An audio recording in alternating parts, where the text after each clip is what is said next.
តើព្រះពុទ្ធធ្វើដូចម្តេចនៅពេលព្រះអង្គមានអាពាធ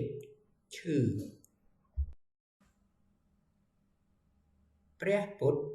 ជាសាស្ត្រាចារ្យនៃទេវតានិងមនុស្សទាំងឡាយ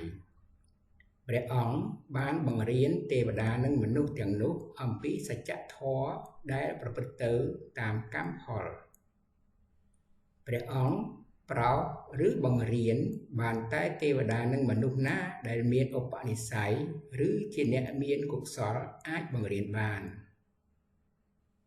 ធម្មជាតិទាំងឡាយកើតឡើងហើយនិងវិនាសទៅវិញជាធម្មតាមិនស្ថិតនៅជាអមតៈឡើយវាលែងតែសញ្ញកាសទទេ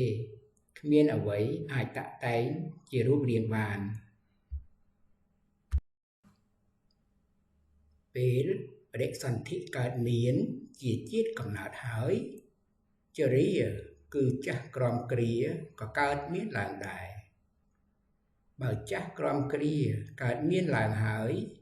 ព្យាធិគឺជំងឺដំកាត់ក៏កើតមានឡើងដែរបើព្យាធិកើតមានឡើងហើយមរណៈគឺសេចក្តីស្លាប់ចុតិក៏កើតមានឡើងដែរបើមរណៈចុតិកើតមានឡើងហើយជាតិគឺកំណើតបដិសន្ធិថ្មីក៏នឹងកើតមានឡើងទៅតាមកម្មផលល្អឬអាក្រក់ដែលបានធ្វើឬបានសន្សំទុកហើយដូច្នេះទេវតានិងមនុស្សទាំងឡាយតែងប្រព្រឹត្តទៅតាមបុណ្យបាបកុសលាកុសលកម្មដោយមិនមានវត្ថុឬឥទ្ធិពលកម្លាំងនិរិទ្ធណាមួយមកកាត់ផ្ដាច់ផលបុណ្យបាបកុសលាកុសលវិបាកកម្មបានឡើយពេលព្រះអង្គមានអាពាធព្រះបាទរបួសជើងដោយទេវទត្តប្រមៀលដុំថ្មប៉ះព្រះអង្គហៅពេទ្យមកព្យាបាលព្រះអង្គមិនបានប្រើឫទ្ធិបារមីឬបាលីដោះផ្លុំអីនោះទេដូច្នេះបើយើងមានជំងឺត្រូវទៅរកពេទ្យណាដែលនៅជិតផ្ទះរបស់យើងជាងគេដើម្បីព្យាបាលពីព្រោះ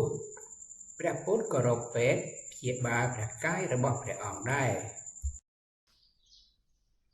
សូមសត្វទាំងឡាយទាំងពួងដែលដល់ហើយនៅសេចក្តីទុក្ខសូមឲ្យជាសត្វបាត់សេចក្តីទុក្ខទៅដែលដល់ហើយនៅភ័យសូមឲ្យជាសត្វបាត់ភ័យទៅដែលដល់ហើយនៅសេចក្តីសោកសូមឲ្យជាសត្វបាត់សេចក្តីសោកទៅសូមអនុមោទនាទស្សនកម្មផល